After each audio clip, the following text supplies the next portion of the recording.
We find ourselves in the middle of a crisis in our community with behavioral health and substance use disorders both virtually rampant.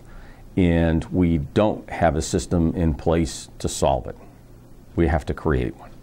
Our solution is threefold. One is to really build and strengthen the community collaboratives that are in place.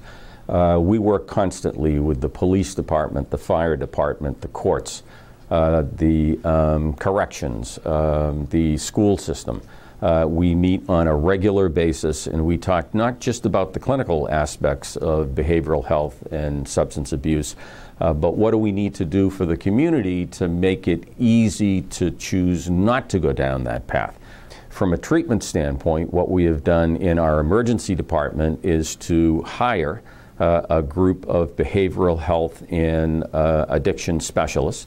And we've embedded them in our emergency department 24/7 so that if a behavioral health or a substance abuse suspected patient comes in, they are medically screened and then they are psychiatrically screened and we try and get them into treatment as quickly as we possibly can. We have aggressively moved to try and actually develop a behavioral health treatment system here in the hospital.